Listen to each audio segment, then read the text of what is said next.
کس سے مانگیں کہاں جائیں، کس سے کہیں اور دنیا میں حاجت روا کون ہے؟ سب کا داتا ہے تو، سب کو دیتا۔ بسم اللہ الرحمن الرحیم۔ ان الحمد للہ نحمده ونستعینه ونستغفره، من يهده الله فلا مضل له ومن يضلل فلا هادي له، واشهد ان لا اله الا الله وحده لا شريك له، واشهد ان سيدنا ونبينا وحبيبنا وشفيعنا وقرة اعيننا محمدا عبده ورسوله صلی اللہ تبارک و تعالی علیہ وعلی آلہ واصحابہ وازواجہ وذریتہ وبارک وسلم تسلیما کثیرا، اما بعد فاعوذ باللہ من الشیطان الرجیم، بسم اللہ الرحمن الرحیم۔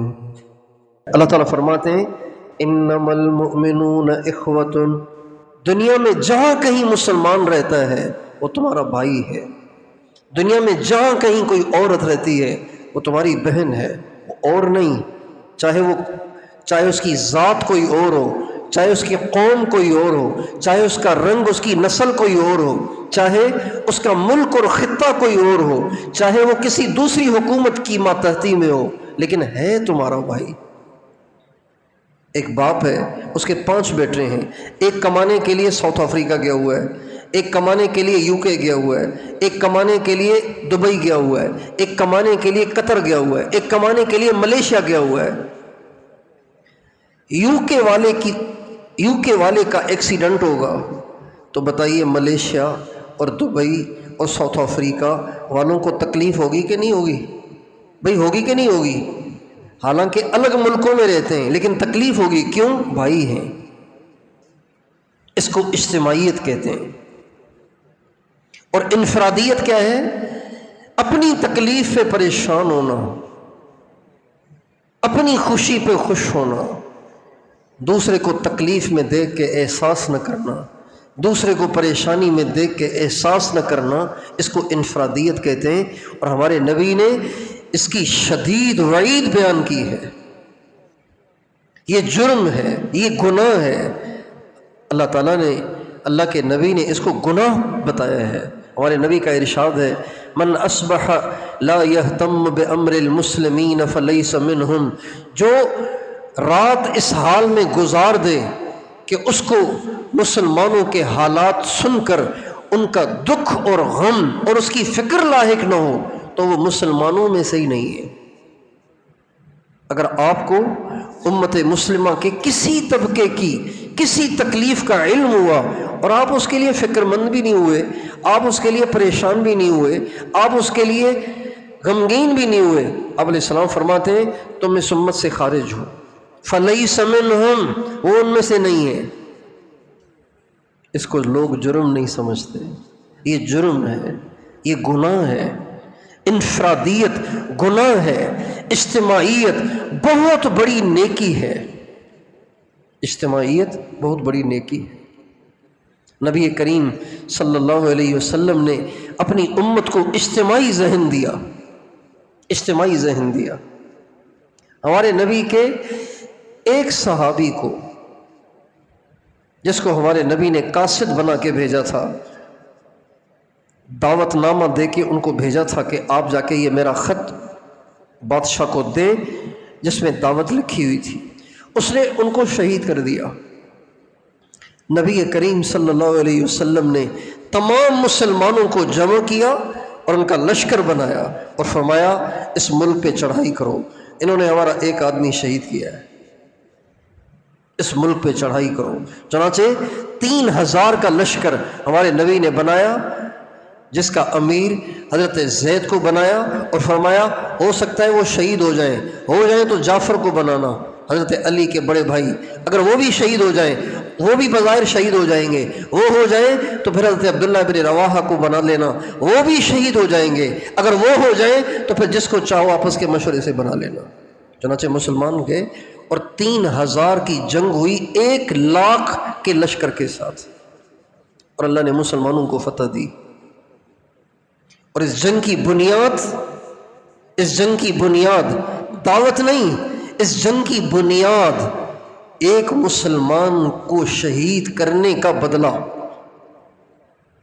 آج امت مسلمہ اتنی بٹ گئی ہے، اتنی تقسیم ہو گئی ہے کہ گھر کے چند افراد بھی آپس میں تقسیم ہے۔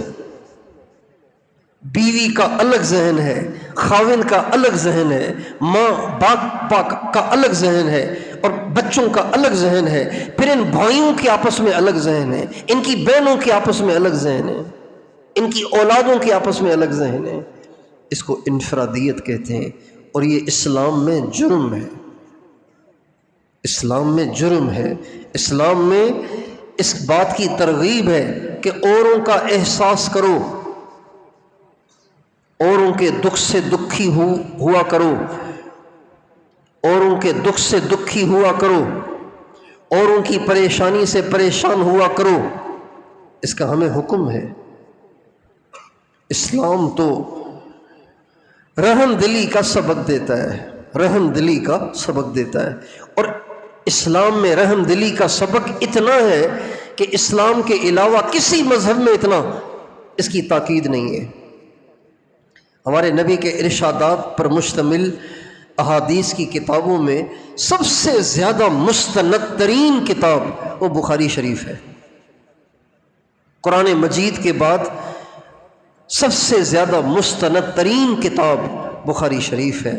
اللہ تعالیٰ امام بخاری پر کروڑوں رحمتیں نازل فرمائے، ان کو کروٹ کروٹ اللہ راحتیں دے، جنہوں نے امت مسلمہ کو ایک مجموعہ تیار کر کے دے دیا، اور اتنا مضبوط اور مستند کہ جس پہ کسی کو انگلی اٹھانے کی گنجائش ہی نہیں چھوڑی۔ بخاری شریف میں ہمارے نبی کا ایک ارشاد لکھا ہوا ہے۔ ہمارے نبی فرماتے ہیں ایک فاحشہ عورت تھی پرانے زمانے میں جو زنا کرتی تھی، لوگوں سے پیسے لے کے اپنے کپڑے اتارتی تھی، اس کو فاحشہ کہتے ہیں۔ ہمارے نبی فرماتے ہیں اس فاحشہ عورت نے ایک دفعہ وہ سفر میں چل رہی تھی، راستے میں اس نے پیاسے کتے کو دیکھا، اپنا جوتا اتار کے اس سے، جو کہ بالٹی نہیں تھی، اس میں کنویں سے پانی بھر کے اس کتے کو پانی پلایا۔ اللہ تعالیٰ نے اس فاحشہ کی ساری زندگی کی بدکاری کتے کو پانی پلانے کی برکت سے معاف کر دی۔ اب یہ ہمارے نبی کا ارشاد ہے۔ اب میں آپ سے پوچھتا ہوں، حضور نے یہ ارشاد کیوں فرمایا؟ یہ قصہ ہمیں کیوں سنایا؟ چونکہ اس حدیث میں آگے کچھ نہیں ہے، آگے کچھ نہیں ہے کہ اس نے کتے کو پانی پلایا، اب آگے تم نے کیا کرنا ہے، ایسا کچھ بھی لکھا ہوا نہیں ہے۔ لیکن ایک عام آدمی، ایک سمجھدار آدمی اس قصے کو سن کے کیا سبق لے گا، اور ہمارے نبی کی اس سے کیا منشا ہوگی؟ یقیناً یہی منشا ہوگی کہ ہمارے نبی اپنے ہر امتی کو رحم دل اور ہمدرد بنانا چاہتے تھے، اور اپنے ہر امتی کو اوروں کے دکھ سے دکھی ہونے کی ترغیب دینا چاہتے تھے۔ فاحشہ نے کتے کا دکھ کیا، اللہ نے اس کی بخشش کری۔ یہ مقصد ہے اس حدیث کو ارشاد فرمانے کا۔ اور بخاری شریف میں ہی ایک اور واقعہ بھی ہے کہ آپ علیہ الصلوۃ والسلام فرماتے ہیں پرانے زمانے میں ایک عورت کے گھر میں بلی تھی، اس بلی نے اس کو تنگ کیا ہوا تھا، اس نے اس بلی کو پھنسانے کی کوشش کی، آخر وہ پکڑی گئی، اس نے اس کو باندھ دیا اور 3 دن تک اس کو باندھے رکھا، اس کو کھولا بھی نہیں کہ وہ کچھ کھا پی لے، اور کچھ کھانے پینے کو دیا بھی نہیں۔ حالانکہ قیدی کو بھی روٹی تو دینی ہے نا، قیدی کو بھی روٹی تو دینی ہے، قیدی کو بھی پانی تو دینا ہے، یہ پانی تو بند نہیں کرنا اس کا۔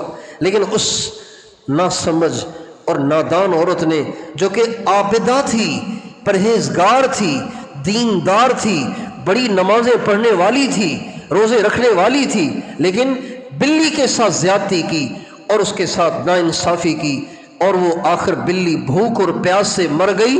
ہمارے نبی فرماتے ہیں اس کی عبادتیں اسے کام نہ آئیں، اللہ تعالیٰ نے اس عبادت گزار عورت کو جہنم میں ڈال دیا۔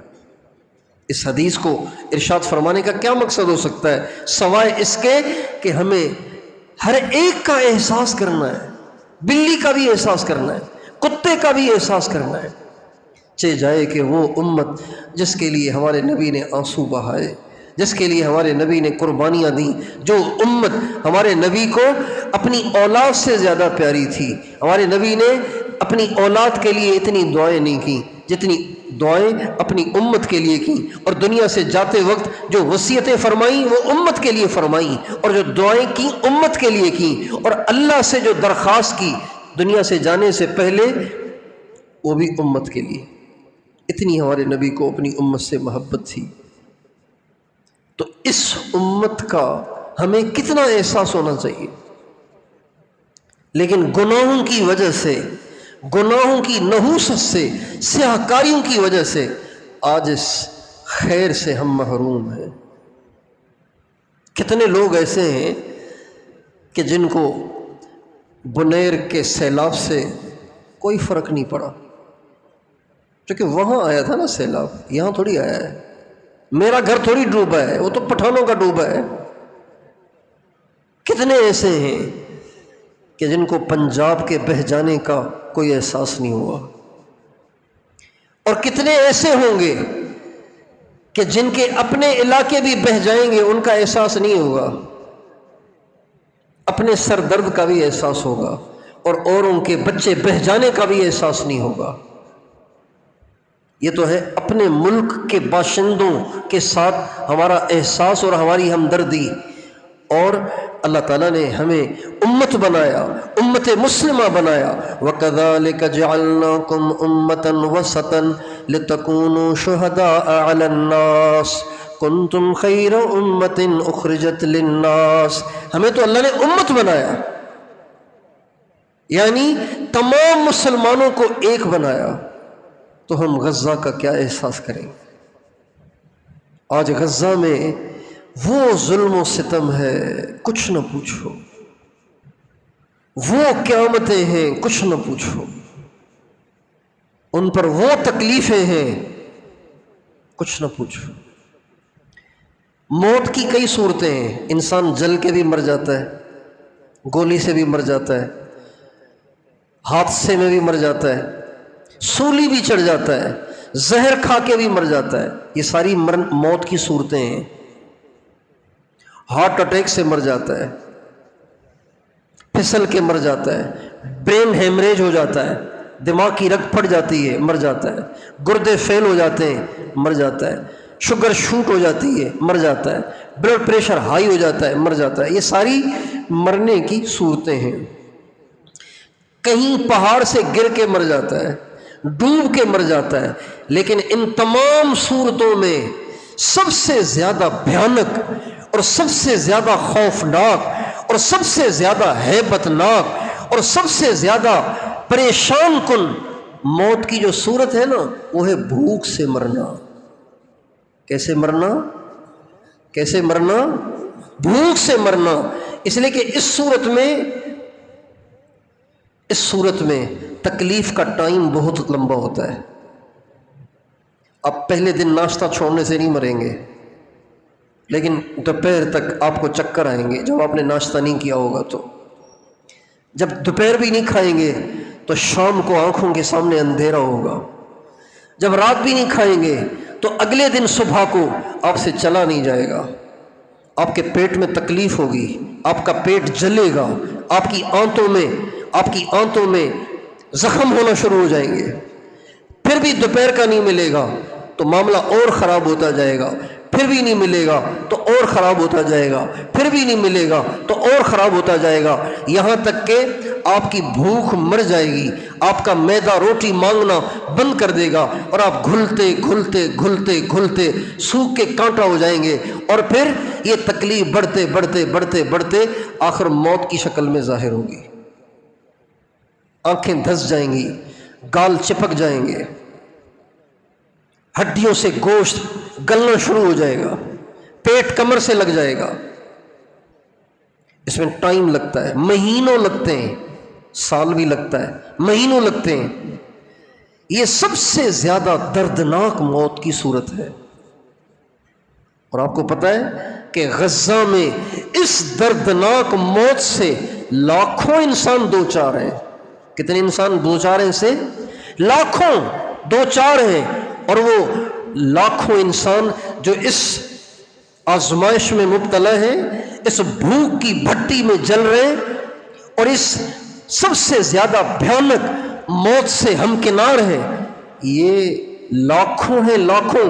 اور وہ صرف جوان مرد نہیں ہیں، دودھ پیتے بچے بھی ہیں، عورتیں بھی ہیں، بوڑھے بھی ہیں، بڑھیے بھی ہیں، جوان بھی ہیں، بچے بھی ہیں، 4 6 8 10 12 14 سال کے بچے بھی ہیں، جوان بھی ہیں، بوڑھے بھی ہیں، عورتیں بھی ہیں، بیمار بھی ہیں. ہزاروں ایسے ہیں جو بھوک سہتے سہتے زندگی سے بازی ہار گئے، اور ان کے ڈھانچوں کو، گوشت تو رہا ہی نہیں تھا، اور ان کے ڈھانچوں کو ان کے رشتہ داروں نے کندھوں پہ اٹھا کے جا کے دفنا دیا. دنیا کے دکھوں، اہم بات ہے، غور سے سنیں، دنیا کے دکھوں کا اگر موازنہ کیا جائے نا، دنیا کے دکھوں کا موازنہ کیا جائے، دنیا کے دکھوں کا اگر موازنہ کیا جائے کہ کون سا دکھ زیادہ بھاری ہے، کون سا دکھ زیادہ شاق ہے، کون سا دکھ اٹھانا زیادہ مشکل ہے، اگر دنیا کے تمام دکھوں کا موازنہ کیا جائے، مقروض ہونے سے بھی دکھ ہوتا ہے، ٹانک ٹوٹ جانے سے بھی دکھ ہوتا ہے، بخار ہونے سے بھی دکھ ہوتا ہے، مرنے سے بھی دکھ ہوتا ہے. دنیا کے تمام دکھوں کا اگر موازنہ کیا جائے تو دنیا کا سب سے بڑا دکھ اولاد کا دکھ ہوتا ہے. باپ کی تکلیف سے بھی درد ہوتا ہے، ماں کی تکلیف سے بھی درد ہوتا ہے، بھائی بہنوں کی تکلیف سے بھی درد ہوتا ہے، لیکن اولاد کا دکھ ایسا ہوتا ہے کہ آدمی بے قابو ہوتا ہے. ہمارے نبی کو طائف میں پتھر لگے، آپ روئے نہیں. آپ کو احد میں زخمی کیا گیا، آپ بے ہوش ہو گئے، آپ روئے نہیں. لیکن ایک دفعہ حضرت بی بی فاطمہ کو فاقے سے دیکھا تو آپ کی آنکھوں سے آنسو بہہ پڑے، آپ رونے لگے اور بیٹی سے لپٹ کے رونے لگے. دنیا کے تمام دکھوں میں سب سے زیادہ وزنی دکھ اولاد کا ہوتا ہے. برداشت نہیں ہوتا آدمی سے برداشت نہیں ہوتا. ہمارے ایک بزرگ تھے حضرت گنگوہی، مولانا امام ربانی مولانا رشید احمد گنگوہی رحمۃ اللہ علیہ. میرے شیخ مولانا عبدالحفیظ صاحب مکی، ان کے شیخ مولانا زکریا صاحب، ان کے شیخ مولانا خلیل احمد سہارنپوری، ان کے جو پیر مرشد تھے وہ تھے مولانا رشید احمد گنگوہی رحمۃ اللہ علیہ. اپنے زمانے کے امام اور قطب العالم، ان کو کہتے تھے قطب العالم، یہ پوری دنیا کے قطب ہیں، اتنے بڑے بزرگ تھے. بیٹے کا انتقال ہوا، اتنا اس کا صدمہ لیا، اتنا صدمہ لیا کہ اس کے بعد ساری زندگی کبھی مسکرائے نہیں، کبھی نہیں ہنسے ساری زندگی. ہمارے سندھ کے بزرگ حضرت مولانا تاج محمود امروٹی، یہ تو قطب الاقطاب تھے، قطب الاقطاب، قطبوں کے بھی قطب تھے، زمانے کے غوث تھے. بیٹے کا انتقال ہو گیا. ان کا نام تھا حسن، بیٹے کا نام رکھا تھا حسن، اور ان کی کنیت تھی ابو الحسن، حسن کا باپ. بیٹے کا انتقال ہو گیا، بیٹے کا انتقال ہو گیا. پوری زندگی بیٹے کے انتقال کے بعد ہنسے نہیں. ایسا سوار ہوا، بیٹے کی موت کا غم، پوری زندگی نہیں ہنسے. اپنی برداشت کرنا آسان ہوتا ہے، اولاد کا دکھ اٹھانا بہت مشکل ہوتا ہے. ہمارے حضرت جی سے پہلی دفعہ میں نے یہ دعا سنی، ان سے پہلے کسی بزرگ سے نہیں سنی. اے اللہ اولاد کے دکھوں سے بچانا، اولاد کی پریشانی سے بچانا. یہ دنیا کا سب سے وزنی دکھ ہوتا ہے، یہ دنیا کا سب سے زیادہ مشکل ترین وقت ہوتا ہے، سب سے زیادہ مشکل ترین گھڑی ہوتی ہے. ہمارے حضرت مولانا طارق جمیل صاحب اتنے بڑے سینے والے، اتنے بردبار، اتنے ہمت والے، لیکن جب ان کے بیٹے کا انتقال ہوا تو ان کا حال ایسا تھا کہ دیکھنے والے دیکھ نہیں سکتے تھے، ایسا حال ہو گیا. اللہ ہم سب کو بچائے. لیکن اولاد کے بھی دکھ کئی صورتوں سے آتے ہیں. کبھی اولاد کا ایکسیڈنٹ ہوتا ہے، کبھی اولاد معذور ہو جاتی ہے، کبھی اولاد مر جاتی ہے، کبھی اولاد کا آپریشن ہوتا ہے، کبھی اولاد بے روزگار ہوتی ہے، کبھی اولاد کے رشتے نہیں ہوتے، بیٹیوں کے رشتے نہیں ہو رہے، بیٹوں کے رشتے نہیں ہو رہے. یہ سارے دکھ ہیں اولاد کے، یہ سارے اولاد کے دکھوں کی مختلف صورتیں ہیں. لیکن سب سے زیادہ اولاد کے دکھوں میں بھی سب سے زیادہ بھاری دکھ اولاد کا وہ یہ ہے کہ آپ کے پاس اولاد کو کھلانے کے لیے کچھ نہیں اور آپ کی اولاد بھوک سے تڑپ رہی ہو. یہ اولاد کے دکھوں میں سب سے زیادہ شدید دکھ ہوتا ہے. مسلمانوں نے غزہ اس دکھ سے بھی گزر رہے ہیں، مائیں اس دکھ سے گزر رہی ہیں، باپ اس دکھ سے گزر رہے ہیں. مائیں اپنے بچوں کو سینے سے لگا نہیں سکتی، ان کی چھاتیاں خشک ہو گئی ہیں، ان کی چھاتیوں میں دودھ نہیں ہے جو اپنے دودھ پیتے بچوں کو پلا سکے. اور ان کے بچے، میں نے خود وہ ویڈیوز دیکھی کہ جس میں بچہ اب اتنا بھوک سے نڈھال اور کمزور ہو گیا ہے کہ اب اس سے رونا بھی نہیں نکل رہا، منہ کھلتا ہے آواز نہیں نکل رہی. آواز نکالنے کے لیے بھی تو طاقت چاہیے. بچہ منہ کھول رہا ہے رونے کے لیے اور اس کے گال پہ بھوک کی وجہ سے سلوٹیں پڑ گئی ہیں، جھریاں چھا گئی ہیں، لیکن اس کا منہ کھلا ہوا ہے اور وہ آواز نہیں نکال پا رہا. جیسے جمائی میں آدمی منہ کھولتا ہے نا، جمائی میں منہ کھل جاتا ہے، بس منہ کھول رہا ہے لیکن اس کی آواز نہیں نکلتی. بھوک سے اس بچے کا یہ حال ہو گیا ہے. ویڈیو دیکھنے والا آدمی برداشت نہیں کر سکتا. جس کے یہ دل کا ٹکڑا ہے، جس ماں نے اسے جنا ہے، بتائیے اس ماں کے دل پہ کیا بیتی ہوگی. اور آج ہم کھا بھی رہے ہیں، پی بھی رہے ہیں، چل بھی رہے ہیں، پھر بھی رہے ہیں، شادیاں کر رہے ہیں، غمیاں کر رہے ہیں، اور سارے ہمارے چونچلے پورے ہو رہے ہیں، لیکن ہمیں اس کا غم نہیں ہے، ہمیں اس کا دکھ نہیں ہے، ہمیں اس کا احساس نہیں ہے. آپ علیہ السلام فرماتے ہیں مثل المؤمنین فی توادہم وتراحمہم وتعاطفہم کمثل الجسد الواحد. تمام مسلمان دنیا کے جس خطے میں بھی رہتے ہوں، جس زبان کے بھی بولنے والے ہوں، جس رنگ اور نسل کے بھی ہوں، یہ سب کے سب ایک جسم کی طرح سے ہیں. کوئی سر ہے، کوئی پاؤں ہے، کوئی ہاتھ ہے، کوئی کونی ہے، کوئی گھٹنا ہے، کوئی ران ہے، کوئی پیٹ ہے. یہ سارے اس طرح آپس میں ایک ہیں. اذا اشتکا منہ عضو اشتکا لہ سائر اعضائہ بالسہر والحمى. پورے جسم کے کسی بھی عضو میں تکلیف ہوتی ہے نا تو پورا جسم تڑپتا ہے. آپ کو ڈاڑ میں درد ہوتا ہے تو صرف ڈاڑ نہیں چیختی، آپ کا سارا جسم بے تاب ہوتا ہے. درد ہے ڈاڑ میں، جاگتی آنکھیں ہیں. درد ہے ڈاڑ میں، چیختی زبان ہے. ہمارے نبی فرماتے ہیں تمام مسلمان ایسے ہیں. آج ہمارے گھروں میں اس کے تذکرے نہیں ہیں کہ غزہ پہ کیا ظلم ڈھائے جا رہے ہیں. چونکہ تذکرے نہیں ہیں لہٰذا ہمارے بچے پیپسی شوق سے پیتے ہیں، اسپرائٹ بھی پی رہے ہیں، پیپسی بھی پی رہے ہیں، میک ڈونلڈ کی چیزیں بھی استعمال کر رہے ہیں، اس لیے کہ ہم نے اپنے گھروں میں اس کے تذکرے نہیں کیے کہ یہ کتنی ظالم قوم ہے جن کی یہ پروڈکٹس ہیں، جن کی یہ مصنوعات ہیں. یہ کتنے وحشی لوگ ہیں، یہ کتنے ذلیل قسم کے لوگ ہیں، یہ کتنے ظالم قسم کے لوگ ہیں جنہوں نے اتنا بڑا ظلم. حضرت علی کو جس نے شہید کیا، عبد الرحمن بن ملجم، جب اس نے ہمارے حضرت علی پر وار کیا تو حضرت علی گرے. وار کیا سر پر اور اس زور کی تلوار ماری کہ سر دو ٹکڑے ہو گیا. ان تلوار اندر چلی گئی، پورا سر کاٹ دیا اس نے. حضرت علی گرے، لوگوں نے پکڑ لیا اس کو. نماز کا ٹائم تھا نا، نماز کا ٹائم تھا، حضرت علی نماز کے لیے جا رہے تھے، لوگوں نے پکڑ لیا اس کو. حضرت علی کو گھر لے جایا گیا. حضرت علی لیٹے ہوئے تھے تو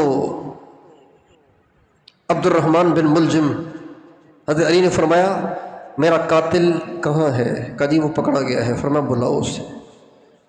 اس کو بلایا گیا۔ حضرت علی نے فرمایا میں نے تمہارا کیا قصور کیا تھا؟ میں نے تمہارا کچھ بگاڑا تھا کہ تم نے مجھ پہ خواہ وار کر دیا اور میرا یہ حشر کر دیا تم نے؟ کہ میں نے مسلمانوں کو ایک بہت بڑے شر سے نجات دے دی۔ یہ کہا اس خبیث نے۔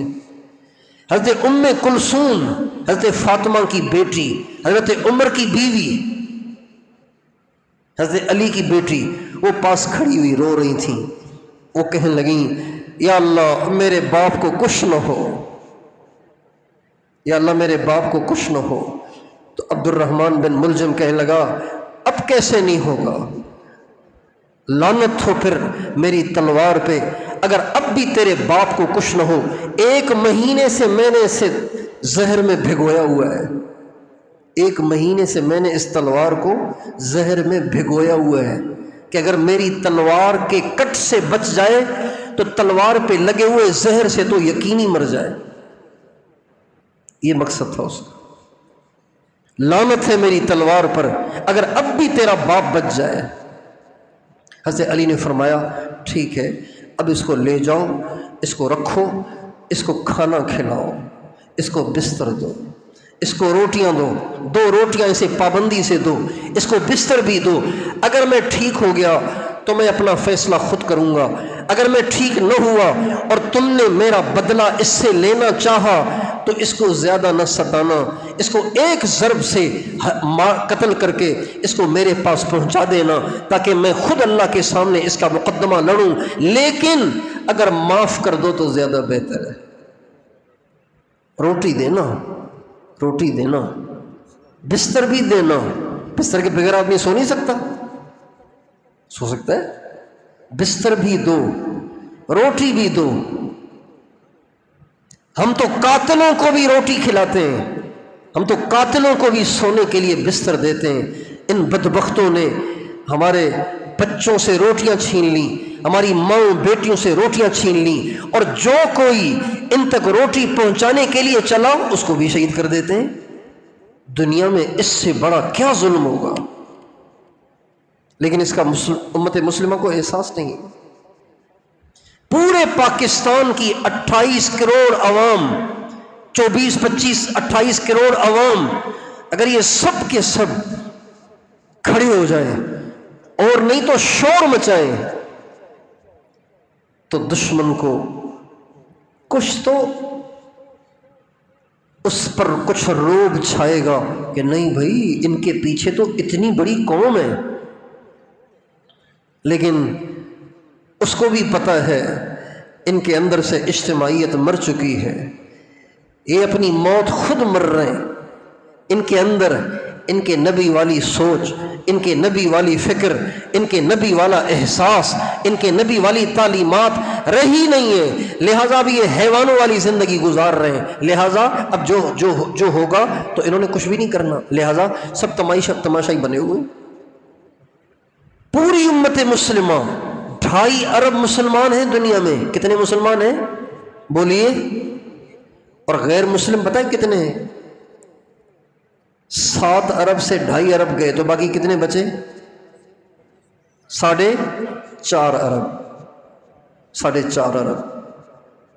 اس 4.5 ارب میں عیسائی بھی ہیں، یہودی بھی ہیں، ہندو بھی ہیں، بت مت بھی ہیں، اور سیکولر بھی ہیں، اور دہریے بھی ہیں، سارے اس میں ہیں۔ تو کتنے ہوئے؟ اور یہودی تو پوری دنیا میں ہیں ہی چند لاکھ، 1 کروڑ بھی نہیں ہے، چند لاکھ ہے، چند لاکھ ہے۔ اور یہ 2.5 ارب ہے محمد کے ماننے والے، صلی اللہ علیہ وسلم کے ماننے والے 2.5 ارب ہیں۔ دنیا میں سب سے زیادہ آبادی ان کی ہے، میجارٹی ان کی ہے، اکثریت ان کی ہے، لیکن یہ اکثریت ہے، یہ جھاگ ہے۔ ہمارے نبی کا ارشاد ہے یوشک ان تداعی علیکم الامم کما تداعی العاقلۃ الی قصعتها، ایک وقت آئے گا کہ دنیا کی قومیں تمہیں قتل کرنے کے لیے ایک دوسرے کو ایسے دعوت دیں گی جیسے کھانے والے کھانے کی طرف بلاتے ہیں، آؤ بھائی کھانا، آؤ بھائی کھانا، آؤ بھائی کھانا، ایسے ایک دوسرے کو بلائیں گے تمہیں قتل کرنے کے لیے۔ تو صحابہ نے کہا او من قلت یا رسول اللہ، یا رسول اللہ کیا ہم اتنے تھوڑے ہوں گے کہ دنیا اس طرح ہمارے قتل کی دعوت چلائے گی؟ آپ نے فرمایا نہیں، بل انتم کثیر، تم اس دن تھوڑے نہیں بلکہ بہت ہوگے، ولکنکم غثاء کغثاء السیل، لیکن تم ایسے ہوگے جیسے کچرا، جیسے کیا؟ جیسے کیا؟ کچرا۔ سیلاب جب سیلاب چلتا ہے نا تو سیلاب کے اوپر کچرا ہوتا ہے، تنکے ہوتے ہیں، لکڑیاں ہوتی ہیں، لکڑی کے ٹکڑے ہوتے ہیں، کاغذ ہوتے ہیں، شاپر ہوتے ہیں، جھاگ ہوتی ہے۔ یہ جو سیلاب کے اوپر جو کچرا چل رہا ہوتا ہے اس کو کہتے ہیں غصاء۔ اور نبی فرماتے ہیں تم میں جان نہیں ہوگی، تم سیلاب کے کچرے کی مانند ہوگے تو بہت زیادہ، لیکن تم سیلاب کے کچرے کی مانند ہوگے۔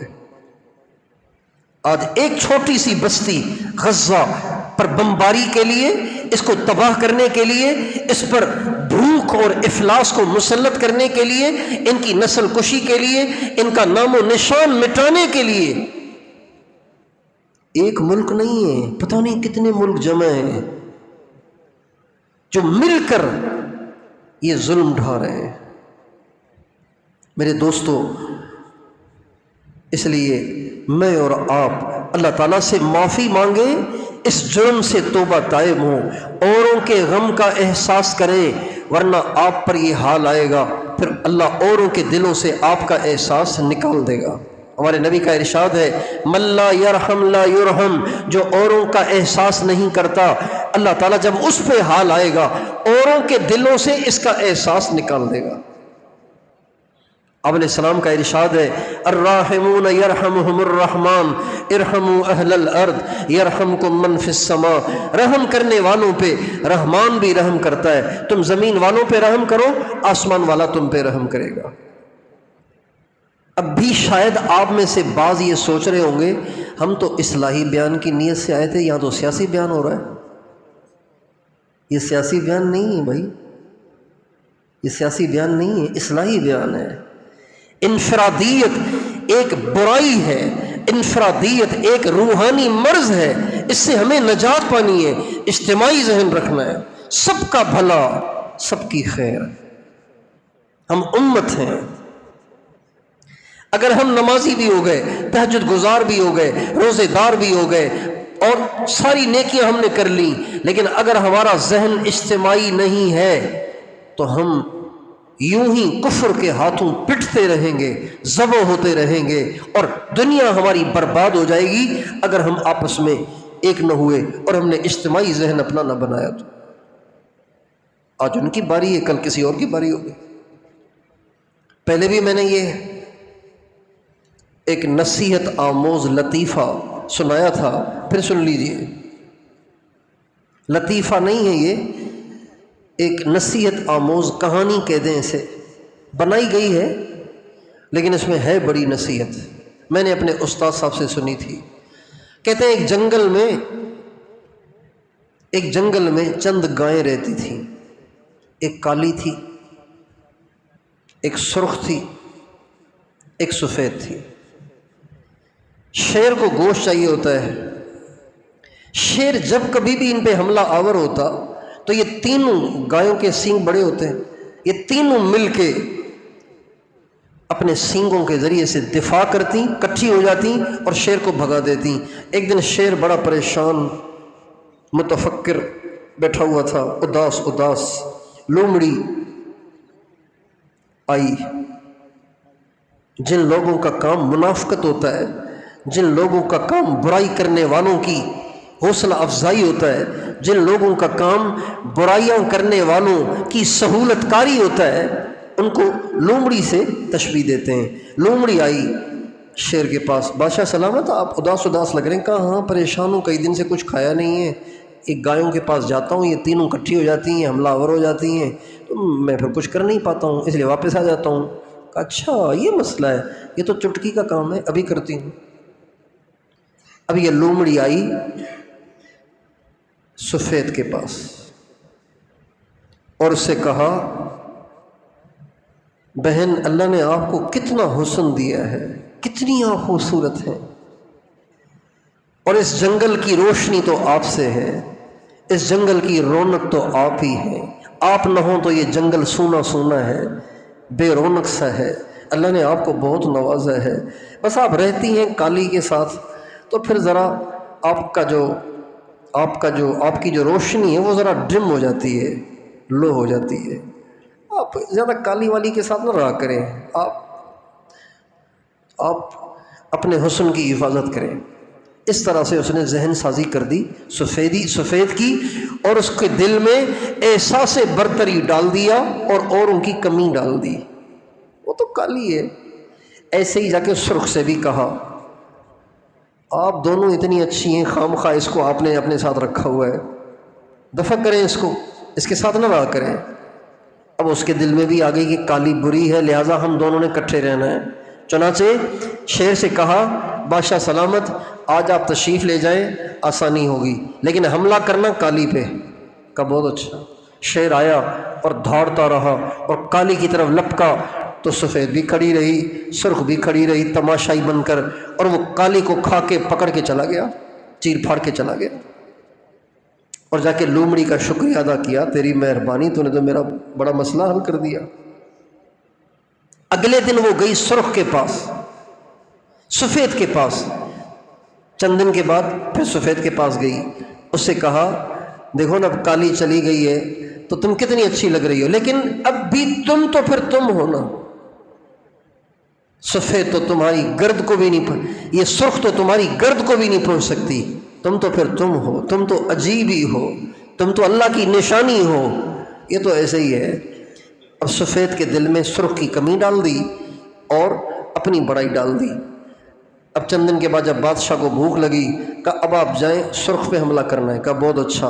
بادشاہ گیا، سرخ کو پکڑ لیا، اب سفید کھڑی ہے تماشائی بن کے، اچھی بات ہے، جانے دو، میں تو رونق ہوں، میں تو اس جنگل کی زینت ہوں۔ چنانچہ اس کو بھی پکڑ کے لے گیا، کھا لیا اس کو۔ اب جب بچی ہی ایک، تو لومڑی کو استعمال کرنے کی ضرورت ہی نہیں تھی، لہٰذا اب تو وہ شیر آگے بڑھا اور اس پر جو حملہ آور ہوا تو اس نے کہا بادشاہ سلامت، کھا تو آپ نے مجھے ویسے ہی لینا ہے، ذرا 1 منٹ صبر کریں، میں کوئی اعلان کرنا چاہتی ہوں۔ کر لو اعلان۔ تو سرخ سفید گائے نے کھڑے ہو کے اعلان کیا، اے جنگل کے جانوروں، میں آج نہیں کھائی جا رہی، میں اسی دن کھائی گئی تھی جس دن میری بہن کالی کھائی گئی تھی، آج ہم غزہ کے تماشائی ہیں، تو اللہ خیر کرے۔ اس لیے بھائیوں، جس طرح نماز پڑھنا نیکی، روزہ رکھنا نیکی، مراقبہ کرنا نیکی، تبلیغ میں جانا نیکی، روزہ رکھنا نیکی، تہجد میں اٹھنا نیکی، نگاہوں کو نیچے رکھنا، بد نگاہی نہ کرنا نیکی، گانے کی آواز کان میں پڑے تو کانوں میں انگلیاں دے کے اپنے آپ کو بچا کے گزر جانا نیکی، اور کسی فقیر کو چند روپے دینا نیکی، کسی غریب کی مدد کرنا نیکی، ماں باپ کی خدمت کرنا نیکی، ماں باپ کو دیکھ کے خوش ہونا نیکی، یہ عمرہ کرنا، حج کرنا نیکی۔ ایسے ہی یہ بھی نیکی ہے کہ آپ اوروں کے دکھ سے دکھی ہوں، پریشان ہوں، یہ نیکی ہے۔ اور اوروں کے دکھ پریشانی سے احساس نہ کرنا یہ جرم اور گناہ ہے، اللہ کے ہاں یہ شدید ناپسندیدہ ہے، شدید ناپسندیدہ ہے۔ یہ بے حسی چاہے دنیاوی دکھوں سے ہو چاہے دینی دکھوں سے ہو، ہر لحاظ سے بری ہے۔ آپ کو پتہ ہے کہ فلاں بھوکا ہے، آپ اس کی روٹی کا انتظام نہیں کر رہے، آپ اللہ کے یہاں مجرم ہیں۔ ایک آدمی نماز نہیں پڑھتا، آپ اس کو نمازی بنانے کی فکر نہیں کر رہے، آپ اللہ کے یہاں مجرم ہوں گے۔ کسی کا دنیاوی نقصان اس کا بھی احساس کرنا، کسی کے دین کا نقصان اس کا بھی احساس کرنا، اس کو کہتے ہیں اجتماعیت، اس کو کہتے ہیں امت پناہ۔ امت پناہ اس کو کہتے ہیں، اس کو اجتماعیت کہتے ہیں۔ اللہ تعالیٰ نے اس امت کو اجتماعیت کی ترغیب دی ہے۔ اس امت میں انفرادیت نہیں ہے، اس امت میں اجتماعیت ہے۔ اس امت کے حالات بھی تب بدلیں گے جب یہ امت اجتماعی طور پہ تبدیل ہوگی۔ دیکھیں بیت اللہ میں کتنی دعائیں ہو رہی ہیں، دنیا میں امن و امان کے لیے ہو رہی ہیں کہ نہیں ہو رہی؟ 29ویں کی شب کو بیت اللہ کا امام قیام اللیل کے اندر رو رو کے دعائیں کرتا ہے، آدھا آدھا پون پون گھنٹہ امام روتا ہے، اس کے ساتھ 70 لاکھ آدمی 29 کی شب کو روتے ہیں، 70 لاکھ آدمی روتے ہیں، لیکن حالات ویسے کے ویسے ہیں۔ کیوں؟ اس لیے کہ اس امت کا معاملہ انفرادی نہیں ہے کہ چند کے رونے سے مسئلہ حل ہو، اس امت کا معاملہ اجتماعی ہے۔ سارے فکر مند ہوں گے تو یہ مسئلہ حل ہوگا، اکثریت بھی فکر مند ہوگی تو مسئلہ حل ہوگا، اور اگر اکثریت بے فکر ہے تو اس امت کا مسئلہ کسی کی دعاؤں سے حل نہیں ہوگا، دعا کرنے والے کو اجر ملے گا، اور دعا کرنے والے کو دعا چھوڑنی نہیں چاہیے، کرنی چاہیے۔ اللہ تعالیٰ نے اس امت کو اجتماعی ذہن دیا ہے۔ ہماری نماز پڑھنے کا اصل مزہ آتا ہے تنہائی میں۔ نماز پڑھنے کا مزہ کس میں آتا ہے؟ آپ کبھی تنہائی میں نماز پڑھیں، لوگوں کے سامنے نماز پڑھیں، ان دونوں نمازوں میں فرق ہوگا۔ تنہائی میں نماز پڑھنے کا اور مزہ ہے، اللہ اور بندہ، بس اور کوئی ہے ہی نہیں، لہذا ساری توجہ نماز میں ہوتی ہے۔ لیکن اللہ تعالیٰ نے اس امت کو انفرادی نمازوں کی ترغیب نہیں دی، اجتماعی نماز کا حکم ہے۔ اقیم الصلاۃ، نماز کو قائم کرو، یعنی جماعت کے ساتھ، ورکعوا مع الراکعین، جماعت سے نماز پڑھو، اس کا حکم ہے۔ ہمارے نبی نے فرمایا جو لوگ اجتماعی نماز جماعت کے ساتھ مسجد میں نہیں پڑھتے، میرا دل کرتا ہے کہ میں ان کے گھروں کو آگ لگا دوں، جلا کے رکھ دوں ان کے گھروں کو، جو گھروں میں نماز پڑھ رہے ہیں۔ مسجد میں کیوں نہیں پڑھتے؟ مسجد میں پڑھنے سے کیا ہوگا؟ مسجد میں پڑھنا اجتماعیت کا مظاہرہ ہے۔ سارے محلے والے مسجد میں ایک صف بنا کے کھڑے ہوئے ہیں، غریب بھی اس میں، امیر بھی اس میں، سارے کے سارے، سندھی بھی اس میں، پنجابی بھی اس میں، عرب بھی اس میں، عجم بھی اس میں، کالا بھی اس میں، گورا بھی اس میں، سب کے سب صف بنا کے کھڑے ہوئے ہیں۔ یہ اجتماعیت کا مظاہرہ ہے، یہ اللہ کو پسند ہے۔ نماز کی صف پر اللہ فخر کرتے ہیں، مجاہدین جب صف بنا کے جہاد کرتے ہیں اللہ ان پہ فخر کرتے ہیں۔ ہمارے نبی نے فرمایا من وصل صفا وصلہ اللہ ومن قطع صفا قطعہ اللہ، جو صف کو جوڑتا ہے اللہ اس کو جوڑ دیتا ہے، اور جو صف میں درار ڈالتا ہے اللہ اس کو رحمت سے محروم کر دیتا ہے۔ تو صف میں اگر درار ہے تو کیا مسئلہ ہے؟ کون سا جرم ہو رہا ہے، کون سا گناہ ہو رہا ہے کہ اس میں اتنی بڑی وعید کہ اللہ رحمت سے کاٹ دے گا؟ کیوں؟ اس لیے کہ اجتماعیت کے خلاف ہے۔ آپ کا کندھا اس کے کندھے سے ملا ہوا کیوں نہیں ہے؟ آپ کو کیا مسئلہ ہے؟ آپ کندھا ملائیں اور ثبوت دیں یا اللہ ہم سب ایک ہیں۔ یہ اجتماعیت کی تعلیم ہے۔ قرآن مجید میں ایک صورت ایسی ہے، ہمارے نبی فرماتے ہیں نہ ایسی تورات میں نازل ہوئی، نہ انجیل میں نازل ہوئی، نہ زبور میں نازل ہوئی، کسی نبی پہ ایسی صورت نازل نہیں ہوئی۔ اور جب یہ صورت اتر رہی تھی تو فرشتوں کا بہت بڑا مجمع اس کو لے کر آیا، اور ہمارے نبی کو یہ صورت 2 دفعہ ملی ہے۔ یہ صورت ہمارے نبی پہ 2 دفعہ اتری ہے۔ ایک دفعہ ہمارے نبی کو معراج پہ عرش پہ ملی تھی، ایک دفعہ اس کے بعد نازل ہوئی، اور وہ سورہ فاتحہ۔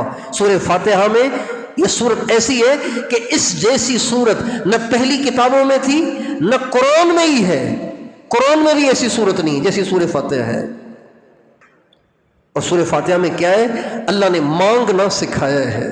کیا سکھایا ہے؟ بولیے کیا سکھایا ہے؟ مانگنا۔ اور کیا مانگنا؟ ہدایت کو مانگنا سکھایا ہے، اور ہر مسلمان کو سکھایا ہے، لیکن الفاظ جو اس میں ذکر کیے گئے ہیں وہ اجتماعی ہیں۔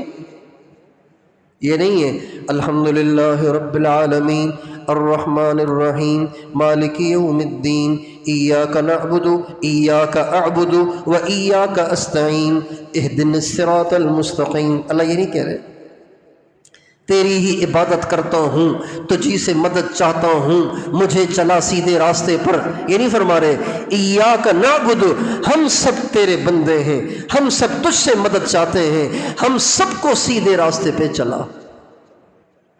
آپ جب اپنی سنت پڑھ رہے ہوتے ہیں تو اس میں آپ نے اہدنی نہیں کہنا، اس میں بھی اہدنا ہی کہنا ہے. کیوں؟ یہ امت کو اجتماعیت کی تعلیم ہے کہ تم ایک نہیں، تم سب ہو، تم سب آپس میں مل کے ایک ہو. یہ ایک حکم ہے، اجتماعیت ایک حکم ہے جو مٹ گیا ہے. اور یہ انفرادیت ایک جرم ہے، گناہ ہے جو اس امت میں وبا کی طرح پھیل گیا ہے، اور امت کو اب احساس نہیں رہا کہ یہ کتنا بڑا جرم ہے. اور اس جرم پر ہمارے نبی اس مجرم کو اپنی امت سے خارج کر رہے ہیں. من اصبح لا يهتم بامر المسلمین فليس منهم، جسے مسلمانوں کے حال کی حالت سن کر اس کا غم، احساس اور فکر نہیں ہے، وہ ان میں سے ہے ہی نہیں. اس لیے میرے دوستو، ہم اور آپ ساری امت کی فکر کریں. غزہ کے غم کو اپنا غم سمجھیں، غزہ کی تکلیف کو اپنی تکلیف سمجھیں. دنیا میں سے، پوری دنیا میں سے چند لوگ اپنے سر سے کفن باندھ کے، اپنے سر سے کفن باندھ کے کشتیوں کے راستے سے چلے ہیں غزہ کی طرف، غزہ کا محاصرہ توڑنے اور ان تک دوائیاں اور روٹی پہنچانے کے لیے. چونکہ خشکی کے راستے سے کئی قافلے چلے، مختلف ملکوں سے بسیں بھر بھر کے، سینکڑوں نہیں ہزاروں آدمیوں کے قافلے بن کر چلے، لیکن ان کو بارڈروں پہ روک دیا گیا اور ان پہ ناکہ بندی کر دی گئی، ان کو آگے جانے سے روک دیا گیا اور ان کی گرفتاریاں کی گئیں اور ان کو ڈرایا اور دھمکایا گیا کہ تم آگے نہیں بڑھ سکتے. لہذا وہ واپس ہو گئے. کیا کرتے بھئی؟ ان کا ملک ہے، وہ نہیں گزرنے دے رہے، اور روکنے والے مسلمان.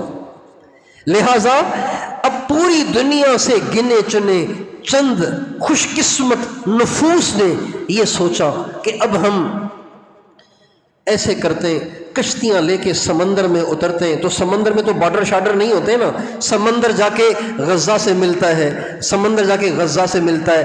ہم اس سمندر کے ذریعے سے کشتیوں میں بیٹھ کے چلنا شروع کرتے ہیں. اگر ڈرون آیا اور اس نے ہمیں ہلاک کر دیا تو کوئی نہیں، انسانیت کی ہمدردی کے لیے ہمیں ہلاکت بھی منظور ہے، شہید ہو جانا بھی منظور ہے. اور عجیب سے عجیب تر بات یہ کہ وہ جو چلے ہیں ان میں 60% غیر مسلم ہیں. کشتیوں کا قافلہ چلا ہے غزہ کے مظلوموں کو دوائیاں دینے، ان کو روٹی پہنچانے، اور اس کا نام ہے سمود فلوٹیلا. فلوٹیلا کہتے ہیں کشتیوں کی جماعت کو، کشتیوں کی کہ گروپ کو، کشتیوں کا پورا گروپ ہے. اور ہمیں اس بات کو پورے فخر سے کہنا پڑ رہا ہے، ہم اس کو پورے فخر سے کہہ رہے ہیں کہ ہمارے پاکستان سے بھی 4-5 آدمی گئے ہیں. ان میں ایک سابق سینیٹر مشتاق احمد صاحب اور ان کے ساتھ ایک وزیر اطلاعات کشمیر کے ہمارے علماء میں سے مولانا سید مظہر صاحب دامت برکاتہم، وہ بھی ان کے ساتھ ہیں. اور بھی 3 ساتھی اور بھی ہیں، 5-7 ساتھی ہیں. یہ پاکستان کی طرف سے گئے ہیں. کوئی کہیں کا، کوئی کہیں کا، کوئی کہیں کا. پوری دنیا کے 44 ملکوں سے لوگ اکٹھے ہوئے، تھوڑے تھوڑے تھوڑے تھوڑے تھوڑے تھوڑے اس بات کا عزم لے کر کہ ان مظلوموں تک ہمیں روٹی پہنچانی ہے، ان تک دوائیاں پہنچانی ہے، جان دینی پڑے تو دے دیں گے. اور چلے ہیں کشتیوں میں بیٹھ کے اور جا رہے اور بتا رہے کہ ابھی ہمارا نکلے ہوئے کئی دن ہو گئے، ان کو نکلے ہوئے کئی دن ہو گئے، اور کہہ رہے ابھی بھی 12-14 دن کا ابھی فاصلہ باقی ہے، 12-14 دن کا سفر ابھی انہوں نے طے کرنا ہے. یہ ہمارے گھروں میں تذکرے ہوں، ہماری عورتیں دعائیں مانگیں، ہماری بیٹیاں دعائیں مانگیں، ہمارے معصوم بچوں کے ننھے منھے معصوم ہاتھ جب آسمان کی طرف اٹھیں گے تو خدا کو ترس آئے گا. اس جان نثاروں کے اس چھوٹے سے گروپ کے لیے ہمیں 2 دعائیں کرنی ہیں. کتنی دعائیں کرنی ہیں؟ اس جان نثاروں کے چھوٹے سے گروپ کے لیے ہمیں 2 دعائیں کرنی ہیں. ایک تو یہ اللہ ان میں سے کسی پہ آنچ نہ آئے اور صحت اور سلامتی اور عافیت کے ساتھ یہ سب کے سب غزہ میں داخل ہو جائیں۔ اور چلتی اللہ کی ہے، بولو چلتی کس کی ہے؟ کس کی چلتی ہے؟ وَمَا تَشَاءُونَ إِلَّا أَن يَشَاءَ اللَّهُ رَبُّ الْعَالَمِينَ۔ اے دنیا بھر کے انسانوں، جو تم چاہو گے وہ نہیں ہوگا، جو اللہ چاہے گا وہ ہوگا۔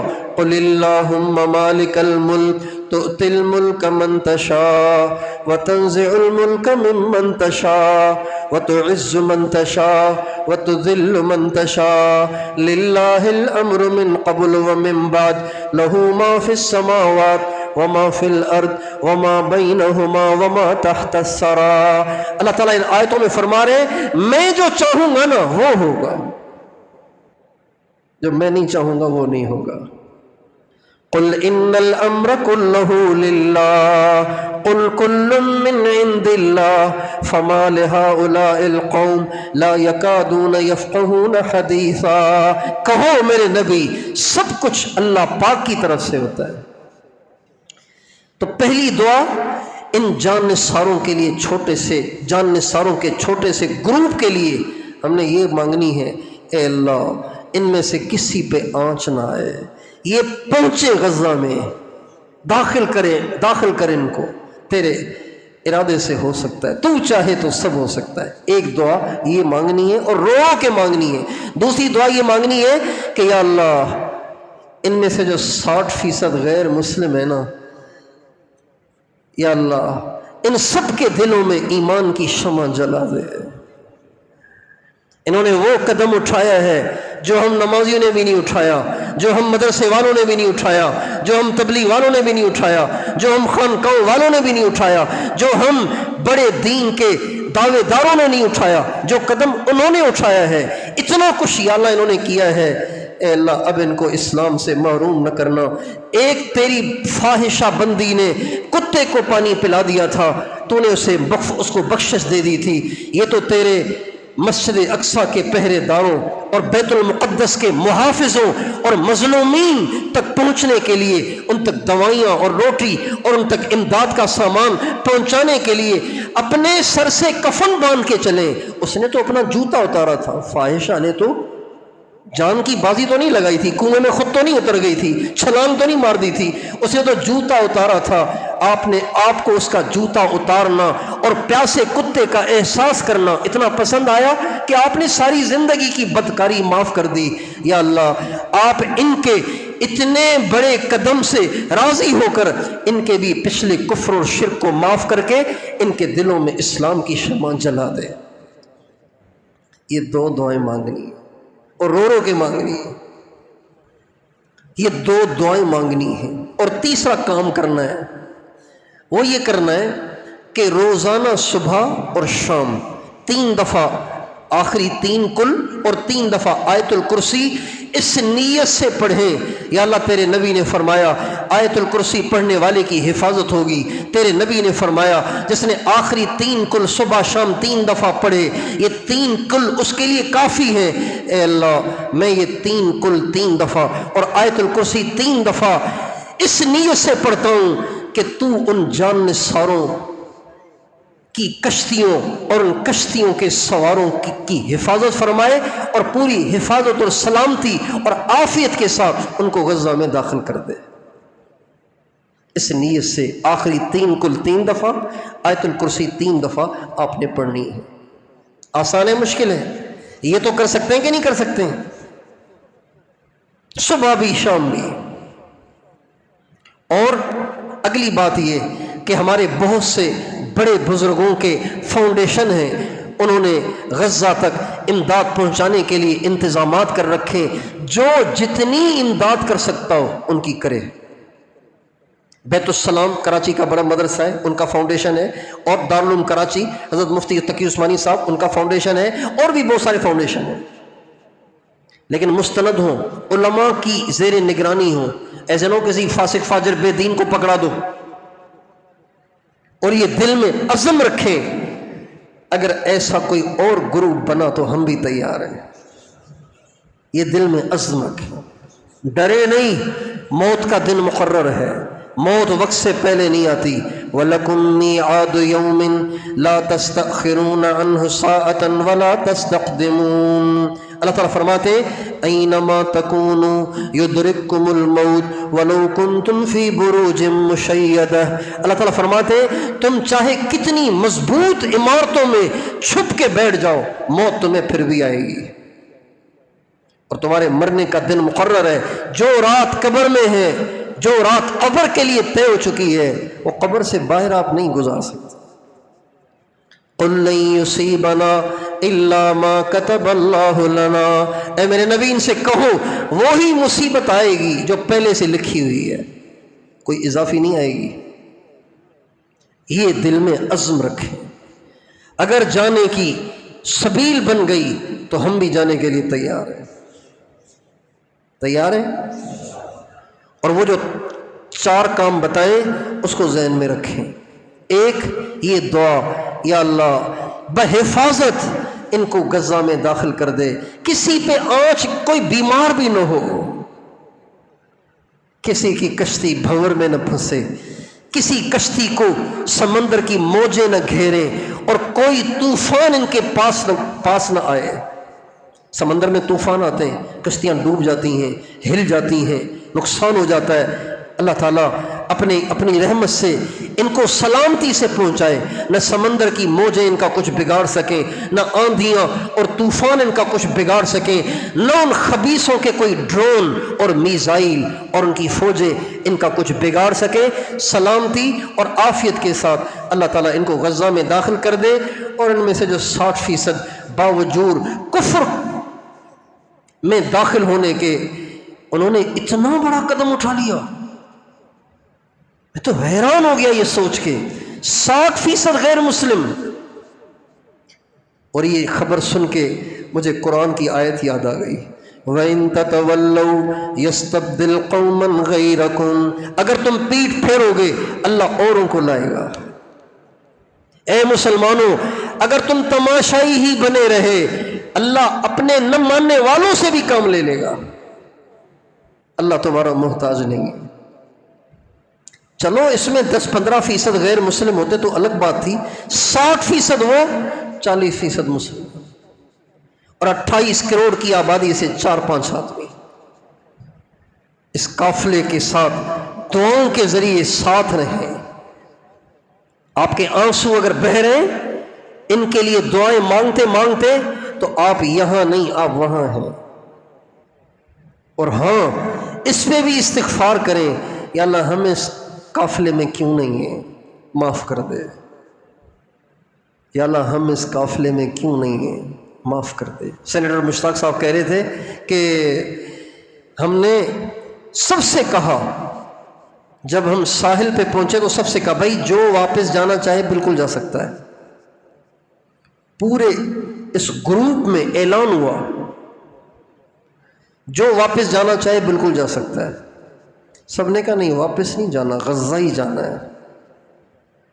60% غیر مسلم ہیں، اور وہ نوجوان لڑکیاں ہیں جن کے سروں پہ اسکارف نہیں ہیں، دوپٹے نہیں ہیں، انہوں نے جینز پہنی ہوئی ہے، ان کے بازو ننگے ہیں، بال ان کے کھلے ہوئے ہیں، لیکن وہ پوری شجاعت اور دلیری کے ساتھ اور بھرے ہوئے ولولے کے ساتھ وہ کھڑی ہوئی ہیں، اور غزہ کے جھنڈے، فلسطین کے جھنڈے لہرا رہی ہیں اور کہہ رہی ہیں غزہ جانا ہے، غزہ جانا ہے، غزہ جانا ہے، مظلوموں کی مدد کرنی ہے، یا جان دینی ہے، یا غزہ میں داخل ہو کے رہنا ہے. وہ لڑکیاں، اس لیے ہمارے بزرگ کہتے تھے بھائی کسی کو حقیر نہ جانو، پتہ نہیں کس میں کیا خوبی ہو، تم پیچھے رہ جاؤ وہ آگے نکل جائے.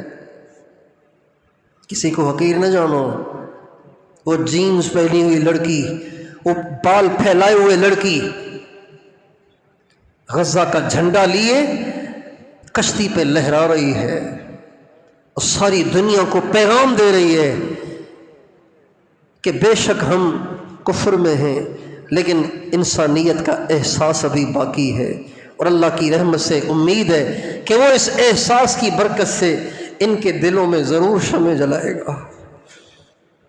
مجھے اللہ کی ذات پہ 100% یقین ہے اللہ تعالیٰ ان کو کفر پہ نہیں مرنے دے گا. اگر یہ مسلمان نہ بھی ہوئے تو موت کے وقت ان کی زبانوں پہ اللہ بے خود کلمے ضرور جاری کرے گا۔ اللہ بہت کریم ہے، اللہ ضرور کرے گا۔ ان کو کوئی لالچ نہیں ہے، یہ کسی لالچ سے نہیں چلے، قومیت کے جذبے سے نہیں چلے۔ یہ تو پتہ نہیں کوئی انگریز ہیں، کوئی کچھ ہیں، کوئی کچھ ہیں، کوئی فرینچ ہیں، کوئی انگریز ہیں، کوئی جرمن ہے، کوئی پرتگالی ہے، پتہ نہیں کون کون ہے۔ یہ صرف انسانیت کو ظلم کی بھٹی سے نکالنے اور بھوکھوں تک روٹی پہنچانے اور مظلوم کو سینے سے لگا کے اس کو تسلی دینے کے ارادے سے چلے ہیں، اور یہ بہت بڑی نیکی ہے۔ جس نے ایک مومن کو خوش کیا، اس نے اللہ کو خوش کیا۔ تو یہ ساری باتیں یاد رہیں گی، یہ باتیں یاد رہیں گی نہیں رہیں گی؟ یہ بیان ریکارڈ ہو رہا ہے، یہ پھر سنتے رہنا، بار بار سننا اسے، بار بار سننا اسے، بار بار سننا اسے، اوروں کو سنانا یہ کہ بھئی دیکھو یہ کیا کہہ رہے ہیں، دیکھو ہم انفرادیت کے جرم میں مبتلا ہیں، سارے توبہ کریں، سب کا احساس کریں، رحمت للعالمین کے امتی ہیں، اور اتنے بڑے ظلم کے بعد بھی ہمارا دل ٹس سے مس نہ ہو، تو اس کا مطلب ہے ہم اپنے نبی کے نقش قدم سے بالکل ہٹ گئے ہیں، ہم اپنے نبی کے راستے سے بالکل ہٹ گئے ہیں۔ تو دو دعائیں تو میں نے بتا دی آپ کو، ایک آخری کل 3 دفعہ اور آیت الکرسی 3 دفعہ، اور بھی جتنے حفاظت کے اعمال ہیں نا، حفاظت کے اعمال، مثلا جیسے دعائے انس ہے رضی اللہ عنہ، حضرت انس والی دعا، اعوذ بکلمات اللہ التامات من شر ما خلق ہے، بسم اللہ الذی لا یضر مع اسمہ شیء فی الارض ولا فی السماء وہو السمیع العلیم۔ یہ سارے حفاظت کے اعمال ہیں۔ یہ جو ہمارے نبی کے مختلف ارشادات ہیں ان تمام دعاؤں کے بارے میں، کہ جو یہ دعائیں صبح شام 3 دفعہ پڑھتے ہیں اللہ تعالیٰ ان کی حفاظت کرتے ہیں۔ تو اللہ تعالیٰ کسی کو توفیق دے تو یہ ساری دعائیں اپنے لیے الگ پڑھیں، ان کی نیت سے الگ پڑھیں۔ اعوذ بکلمات اللہ التامات من شر ما خلق، اعوذ بکلمات اللہ التامات من شر ما خلق، اعوذ بکلمات اللہ التامات من شر ما خلق۔ یا اللہ یہ میں نے 3 دفعہ دعا غزہ والوں کی نیت سے، اور وہ جو کشتیوں کا قافلہ چلا ہے ان کی حفاظت کی نیت سے پڑھی ہے۔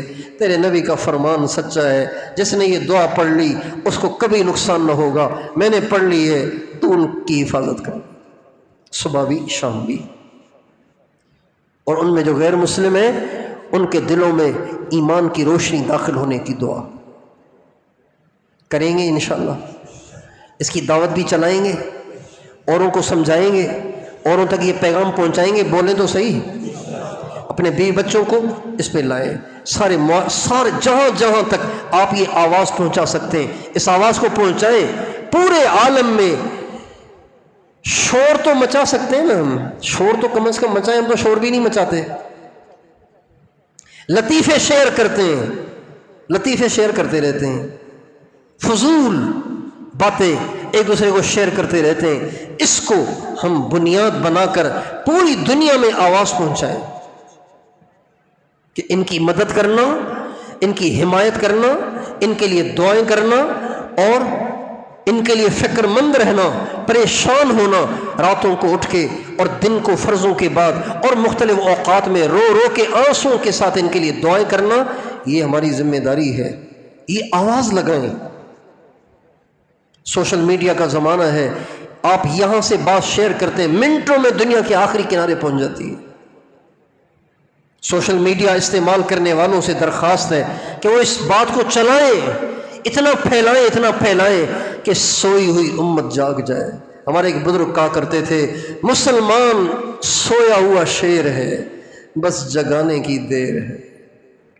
مسلمان شیر تو ہے لیکن سویا ہوا ہے، مسلمان سویا ہوا شیر ہے، بس جگانے کی دیر ہے۔ شور مچائیں، ساری دنیا میں شور مچائیں۔ اللہ تعالیٰ سے دعا ہے کہ اللہ تعالیٰ امت کو اجتماعیت کی خیر واپس لوٹا دے، اور جس گناہ کی وجہ سے اس خیر سے ہم محروم ہو گئے اللہ تعالیٰ وہ گناہ ہمارا معاف کر دے۔ وآخر دعوانا ان الحمد للہ رب العالمین۔